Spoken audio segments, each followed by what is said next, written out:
Le fait, là, ce qu'il est en train de nous dire, c'est que son niveau Yonko, on ne peut le prouver qu'avec une seule chose, c'est s'il est plus fort que Shanks ou pas. C'est formidable, hein. Ces deux-là. Pour apporter... Tu retires Shanks, c'est personne, ces mecs. Une réponse... De ce qu'il dit, hein. Moi, je suis d'accord avec lui. Mais de ce qu'il dit, c'est ça, hein. Objective, on va se baser sur plusieurs critères. Il n'est pas objectif. T'as vu Shanks chez Soraramaki avec Jockey Droit Mental. Tu sais très bien que, au bout d'un moment, tu veux le mettre épéiste parce que tu pensais à la base que les mecs qui avaient une épée sont tous épéistes. Oda, a dit que King n'est pas épéiste. Même s'il est une épée, tu veux pas changer d'avis. T'es borné, tu vas perdre. C'est tout. Parce que Shanks fume mid. C'est comme ça que ça fonctionne, la vie. Déjà, les paroles de l'auteur et les documents officiels. Puis, document officiel qui dit que Vistar est avec lui. Les éléments de l'œuvre. Et ensuite, on adressera les contre-arguments. Déjà, concernant les documents officiels, il n'y a aucun doute possible. Shanks est clairement qualifié d'épéiste, et ça à plusieurs reprises. Il est qualifié d'épéiste comme dans le roman, bah voilà, comme dans le roman de Zoro, où les mecs disent que même Zoro de Dressrosa de mémoire peut être plus fort que lui. Donc quand Shanks est qualifié, le pire c'est que c'est terrible de nous donner un, c'est un big CSC là, il nous donne l'argument pour contrer ces trucs officiels de je sais pas quoi. Quand Shanks est qualifié d'épéiste, c'est pour dire que c'est qu'en combat l'épée, sans compter ce qui lui a permis de chier sur Aramaki, parce que Zoro de Dressrosa est censé pouvoir être meilleur que lui, être plus fort que lui. Vous rendez, est-ce que vous comprenez un petit peu? Quand on parle de Shanks épéiste, on le compare à un mec comme Zoro de Dressrosa. Le roman de Zoro, c'est formidable, déjà parcouru, c'est formidable. Il est placé dans le débat des plus puissants épéistes du monde aux côtés de Zoro et Mihawk. Et pour toi, il n'y a pas un problème. Zoro de Dressrosa peut être plus fort que Shanks, le Yonko, mais il n'y a pas de problème. Dans le rapport sur les pirates numéro 7, il est aussi qualifié directement de sabreur. C'est quoi ça encore? C'est quoi ça? Qu'est-ce que c'est? Ça vient de quel réseau ça? C'est bon, ils sont passés à la vitesse supérieure là. Ils sont passés de Google Trad à DeepL à Zadje. C'est la source. Zadje. Je vais pas t'attaquer pour rien, Zadje, je te connais pas et tout, mais Même chose dans le databook. Même dans le SBS 102, Oda lui-même l'inclut comme épéiste en réponse à un dessin l'illustrant aux côtés de Zoro et Mihawk, encore une fois. Eh oui, Roger n'est que épéiste, et bien évidemment, mais oui, c'est formidable. C'est formidable. Aussi, dans le magazine... Il te sort des sources, des trucs. La stratégie là, c'est quoi? C'est d'enchaîner les trucs de ouf. Tu prends une source, je crois que c'est Twitter, ou je sais pas, ça vient d'où, Discord, ou je sais pas, il vient d'où. Ah, un fanart, ça, c'est quoi ça vient d'où? Ah, un truc de Twitter, Sandman, c'est la stratégie en fait, ça enchaîne. Il y a ça, c'est tous des épéistes, et mieux que Shanks c'est un épéiste. Mais tu vois pas que quand Shanks c'est qualifié d'épéiste, on le compare à Zoro de Dressrosa, tu vois pas qu'il y a un problème. Tu vois pas qu'il y a un foutu problème. Zoro de Dressrosa, on le compare, mec. On voit bien que Shanks c'est comme King. Pourquoi King n'est pas épéiste? Pourquoi Oda n'a pas dit que King est un épéiste? Il aurait même pu laisser le flou. Il parle même pas. Vous voyez? Même pas King dit je suis épéiste. Même pas il parle. Comme ça, ambiguïté, tout le monde dit l'épéiste, c'est bon. Mihawk est de facto plus fort que lui. Mais non. Oda n'a pas voulu faire en sorte que le titre de Mihawk le mette de facto supérieur à un mec qui a le niveau de Marco qui a envoyé Vista contre Mihawk sur Marineford. C'est ça le bail, c'est ça qu'il faut comprendre. Sinon pourquoi? Quel intérêt? Honnêtement, dites-moi. Zoro veut être meilleur épéiste au monde, on est d'accord. Quel intérêt de faire en sorte que King ne soit pas épéiste? Allez, dites-moi. Quel intérêt? Si ce n'est pour dire que Mihawk n'est pas au-dessus de lui. Y a pas d'intérêt. Y a pas d'intérêt. Tu peux dire je suis épéiste, tu veux devenir un roi des épéistes, je te bats, je deviendrai le roi des épéistes. Le meilleur épéiste du monde. Eh ben non. Pourquoi? Bah parce que c'est comme ça. Il veut pas que Mihawk soit de facto supérieur à King. C'est comme ça. Peut-être qu'il l'est, on verra, mais tous les éléments actuels nous prouvent que non. Et quand je vous parle, c'est avec les éléments du manga. Voilà. 4 milliards qui rapportent des informations officielles.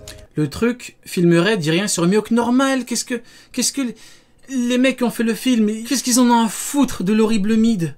Je suis sûr que l'idée est venue sur la table, ils ont dit bon, on met mid ou pas? Mais Oda il a dit mais on a rien à foutre de l'horrible mid. Ce qu'on s'en tape, ça fait un film sur Shanks. Parce qu'on a un fou de l'horrible mid. Il a préféré mettre Shanks contre Tozuka, j'ai oublié son nom, le démon là. Il a préféré mettre ça, il a pas mis contre l'horrible mid, enfin. T'aurais eu quoi? T'aurais des échanges de coups comme contre Vista. Un peu de sérieux les mecs. Fourni par Oda lui-même sur Shanks à l'occasion... Musica? J'ai dit quoi? Tozuka? Non, Musica je crois, ouais, Musica, pardon. J'ai dit Tozuka. Non, du coup c'est Musica. Ouais. Du film Tetsuka. Ah, ça me rend fou. L'horrible mid me rend fou, les gars. C'est bon, moi, je fais cette vidéo-là, et puis après, l'horrible mid, c'est bon, on fait une overdose, là. Explicitement dit que c'est bel et bien avec son sabre que Shanks combat. Ouais, Shanks combat avec son sabre, comme King combat avec son sabre, et pourtant, il est pas épéiste. Et bah, Shanks, quand il chie sur Aramaki, il est pas épéiste à ce moment-là. Donc, selon les paroles... Et Brand-New le dit, t'es meilleur que lui à l'épée. Allez, on va quand même terminer. Toutes les sources officielles, Shanks est clairement un épéiste. Du coup, maintenant, passons aux éléments du manga et voyons s'ils soutiennent cette hypothèse. Aujourd'hui, on a vu Shanks à plusieurs reprises se préparer à combattre, clasher avec des adversaires, mais aussi se battre. Lorsqu'il était petit et qu'il combattait l'équipage de Barbe Blanche, il oui, là il était que épéiste. Ça, on le sait, ça. utilisait des sabres. Dans son adolescence, même chose. Quand il rencontre Ace, il saisit son sabre. Quand il clash avec Barbe Blanche, regardez, là, l'argument n'a aucune valeur. C'est comme si je te dis, ok, à ce moment-là, Barbe Blanche, il est que épéiste. Voilà. À ce moment-là, tu te dis, Barbe Blanche, il est que épéiste. Il combat qu'avec l'équivalent de son épée, sa lame, Bichento. Donc quoi? Donc Barbe Blanche est que épéiste ou pas? Non! L'argument n'a aucune valeur, mec. Aucune valeur. Blanche, c'est avec son sabre. Quand il arrête Akainu, même chose. Mais oui, et alors? Quand Kaido utilise beaucoup de fois son Kanabo, Kaido, Kanabo contre Luffy, il l'a battu rapidement sur Wano, c'est un cannabiste? Non! Il combat beaucoup de fois avec son Kanabo, pourtant sa technique finale c'est quoi? C'est Shoryuken. Misère de misère. Pareil quand il défie Barbe Noire à Marineford, lorsqu'il Tu veux quoi? Tu veux que là il fasse un truc de karaté? Tu veux qu'il se mette comme Bruce Lee là? Même chose. Pareil, tu veux quoi là? Tu veux qu'il jette son épée par terre, il se met en position comme Bruce Lee?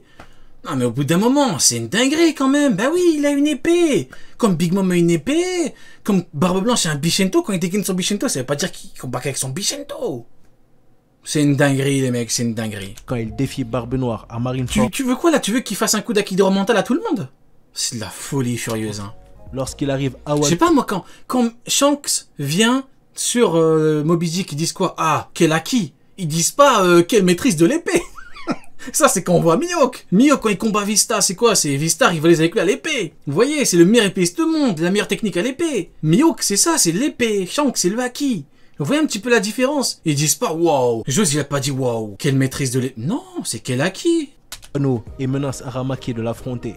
Il tient encore son sabre. Lorsqu'Akainu, même Incroyable. chose. Pareil quand il défie Barbe Noire à Marineford. Lorsqu'il arrive à Wano et menace Aramaki de la... C'est incroyable. Il occulte le Akidera mental. Il a pas mis, il a dit quand il menace de l'affronter, il tient son épée, c'est formidable. C'est incroyable. Il a enlevé, il a censuré le Akidera mental, il a dit quand il le menace, il tient son épée. C'est formidable. C'est Mihawk Peace. C'est Mihawk Peace, c'est le monde des épéistes. C'est le monde formidable des épéistes. On a la recherche du Kokuto Yuru. On n'est pas à la recherche du One Piece, on a la recherche du Kokuto Yuru sacré. Il tient encore son sabre. Et plus récemment, quand il a satellisé... Oui, il aurait pas pu faire ça contre Jose, Shanks. Aussi avec son sabre. Même Mihawk plutôt. Ouais, enfin, selon lui, cette technique est plus faible que la technique de Mihawk contre Jose. Bien évidemment, tout va bien donc. Shanks n'aurait pas pu one-shot Jose. Hein. On retient, c'est important. Où on voit un bref combat entre Shanks et Kizaru, il combat exclusivement à l'épée. Tous les éléments du manga ou des œuvres parallèles qui font référence au style de combat de Shanks. C'est comme King, avant que King dise je suis pas épéiste, avant qu'on le voit et tout, mais c'est bon, j'en peux plus. Unanimement vers le combat au sabre. Ça me termine. Vous voyez, ces montages-là, ils font quoi? Ils font comme les anglophones, en fait, ils prennent toutes les actions d'Akainu, boss Dark, hein, soit en passant, de Marineford. Quand tu demandes la même chose avec Mihawk, son Marineford, chut, y a personne. Chut, faut pas. Pourquoi? Parce que là, il y a Joss qui l'arrête, là, il y a Crocodile qui l'arrête, là, il y a Vista qui l'arrête, là, c'est quand il bat Das Bodes, là, c'est quand il bat Leokama. C'est incroyable, là. Eh ben ouais, c'est comme ça. On voit donc que peu importe si on se penche sur les documents officiels, sur les paroles de l'auteur ou uniquement sur l'œuvre, on peut voir que Shanks, sous tous les angles, est clairement un épéiste. Ça doit être ça, ouais. Et par conséquent, est moins fort que le plus fort épéiste du monde, Dracul. D'accord, donc le niveau de Mihawk dépend uniquement du fait que Shanks soit épéiste. Alors que Mihawk attend un meilleur épéiste que le Shanks de l'époque. Si Mihawk est supérieur à Shanks au combat, et que Shanks est un empereur... Non, elle n'est pas supérieure à lui en combat, justement. Elle est là la petite nuance que tu fais mine de ne pas comprendre. Parce que tu ne me feras pas croire que tu n'as pas compris. Quand Brand New dit il est meilleur que lui à l'épée. C'est à l'épée, il dit pas plus fort. Donc arrête de... se place automatiquement. Ouais, il est plus fort que lui en combat. Non, il est plus fort que lui à l'épée. Mihawk au niveau des empereurs en termes de puissance. Et en soi, le débat devrait s'arrêter là. Oh oui, le débat, c'est vrai. Le débat devrait s'arrêter là. On va tout enlever, hein. On va tout occulter, on va tout effacer, on va tout censurer. On ne va rien prendre en compte. Databook, livre card, manga, Marineford, on annule tout parce que le débat doit s'arrêter là. Comme on le sait, il y a généralement deux arguments qui tentent de s'opposer au fait que non, mais les arguments, c'est bon, sont déjà donnés au début. Soit un épéiste. Celui de son acquis qui le séparait de ce titre et le fait que ce titre reposerait uniquement sur le maniement du sabre. C'est même pas ça, c'est qu'au bout d'un moment, King, il avait une épée, il a combattu Zoro à l'épée, il était même un moment supérieur à lui à l'épée, alors que Zoro, à la base, c'est que épéiste et tout. Pourtant, il a dit, je suis pas épéiste. C'est ça que vous comprenez pas. C'est que King, il a dit, je suis pas épéiste. Donc c'est quoi? Tu vas pas me faire le coup de l'autre clown qui a dit, si King est épéiste. Je vous ai raconté il y a une semaine. Il y a un mec qui lui dit, ouais, King, il est épéiste ou pas? Le mec, il lui dit oui. Le mec lui répond, King dit que non, et le mec il dit quoi? King peut dire ce qu'il veut, dans tous les cas il est épéiste. C'est Mihawk Peace là.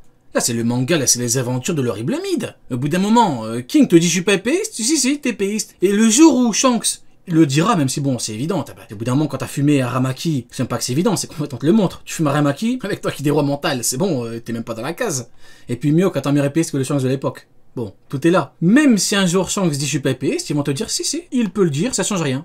C'est formidable, hein. Mihawk Peace. Donc, les aventures de l'horrible Mid. Les questions auxquelles on va répondre sont: est-ce que le haki permet de dissocier quelqu'un du titre de sabreur? Et qu'est-ce qui fait un sabreur dans One Piece? C'est même pas forcément le haki, c'est surtout comment tu l'utilises et si toi, tu dis que t'es un épéiste ou pas. C'est ça les différences fondamentales entre un épéiste et un mec qui n'est pas épéiste. Moi, à la base, j'ai fait quelque chose de clair pour que tout le monde comprenne. J'ai dit, t'as épéiste, pur, comme Mihawk, un mec qui ne combat qu'à l'épée, est un épéiste. Un mec, on m'a dit, ouais, Ryo disait épéiste impur. Alors que non, j'ai jamais dit épéiste impur, j'ai dit épéiste pur et épéiste simple. Mais bon, soit. C'était une différence, c'était pour faire une différence très claire. Vous voyez un mec comme par exemple le Cracker, c'est pas un épéiste pur, Cracker. Il combat avec une épée, il est épéiste, mais il combat surtout avec son fruit. Et un épéiste pur comme Mihawk. Oda, il a fait pire que moi, entre guillemets. Il a dit, t'es une épée, t'es pas épéiste. Formidable, hein. Il a fait mieux que moi. Vous voyez ceux qui disent oui, MDR, épéiste impur. Bah Oda a décidé de leur chier dessus. Je suis désolé d'être cru, mais c'est comme ça. Oda leur a chié dessus. Il leur a dit, t'as une épée, mais t'es pas épéiste. Ça c'est formidable. Et moi ça me fascine. Je suis fasciné par le bail. T'as une épée, t'es pas épéiste. C'est pire que moi. Moi j'ai fait un truc très...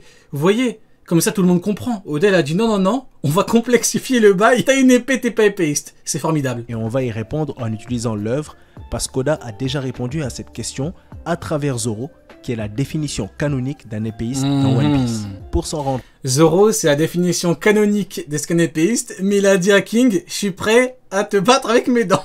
C'est incroyable, hein. C'est fascinant. Il a dit, je suis prêt à sortir de la voie du sabre, avec mes dents. C'est formidable. Même le mec qui représente les épéistes canoniquement, il chie sur le lore des épéistes. C'est formidable.